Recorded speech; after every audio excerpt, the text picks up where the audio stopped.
Hello guys, today we will discuss about with the sync recipe for the continuation of our Dataiku series. So select with the dataset and select with sync recipe here. In the right hand side sync recipe we just select and it will ask us the dataset name, output dataset name. So just click on create recipe. So basically what is the use of sync recipe?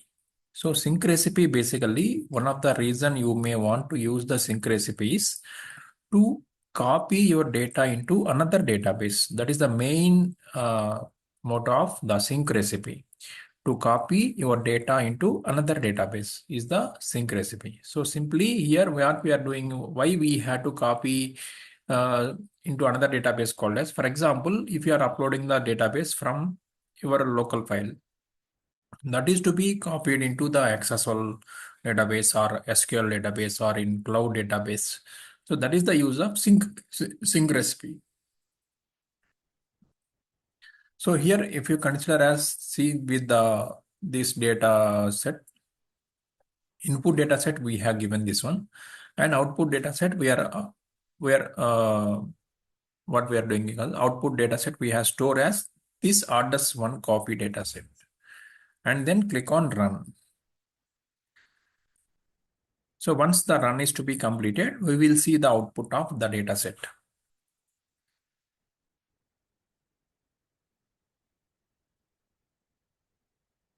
So job is running, succeeded. So job is completed. Let's go back to flow. So you see this one. So this is the sync recipe. So from one database to, you have to copy the data into another database. That is by using sync recipe. And one more advantage also is there by using sync recipe, but that option is not enabled here in the trial version actually. So in real time scenario, so here one output in dataset, here one checkbox will be there in the mouse cursor, orders one copy dataset in the below, one checkbox will be available. What is the checkbox called as overwrite or uh, within append the data. So two options is there. So without overwrite or overwrite option or append the data. So if we select with the checkbox, so that data is not overwrite. So it will append the data. It will append the data called as, for example, today I have run with one SQL query. So that current data is available. After 1 hour, some data is added to that particular table. Again, that is not overwriting the data at the time of run. So it will append the data. So that is the